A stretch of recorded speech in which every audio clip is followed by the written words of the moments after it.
Meet Ramses II, ancient Egypt's most ambitious ruler. While most leaders are content with basic governance, Ramses decided to simultaneously run an empire, commission architectural projects that still stand today, and father over 100 documented children. Born around 1303 BC to Pharaoh Seti I, Ramses had considerable dynastic advantages. However, unlike many hereditary rulers who squander their positions, he underwent rigorous military training from childhood. By age 14, he was commanding actual military campaigns, not ceremonial parades, but genuine strategic operations. When Seti died in 1279 BC, 24-year-old Ramses inherited a stable kingdom and immediately began expanding it in every conceivable direction. Ramses' defining military moment came at Kadesh in 1274 BC, where he demonstrated that sometimes audacity can compensate for poor tactical planning. The Hittites had orchestrated a textbook ambush, scattered his forces, fed him false intelligence, and positioned their army for maximum impact. Any competent military strategist would have recognized the trap.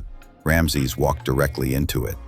Finding himself surrounded and outnumbered, most commanders would attempt strategic withdrawal. Ramses chose a different approach, a personal cavalry charge through the center of the enemy formation. The battle itself was essentially inconclusive. Both empires claimed victory.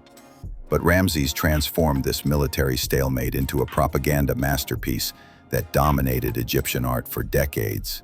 This established Ramses' signature approach. If something happened, make sure everyone knows you were the hero. But military campaigns were merely Ramses' opening act.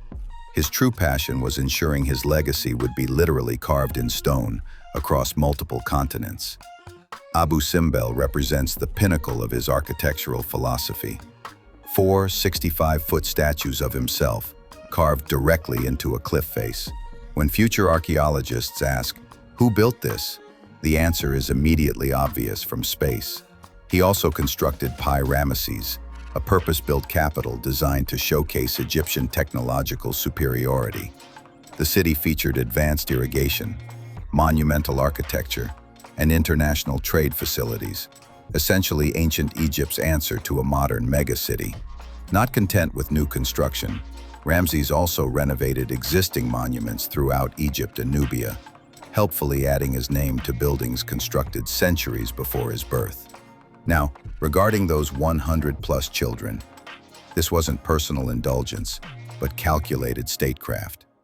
In the ancient world, royal marriages created political alliances, and children secured dynastic continuity. With 8 principal wives and numerous secondary wives, Ramses essentially converted matrimony into a comprehensive diplomatic strategy. Each wedding ceremony was simultaneously a cultural celebration and a treaty negotiation. His primary wife, Nefertari, received what remains one of the most spectacular tombs in the Valley of the Queens, combining genuine affection with political symbolism.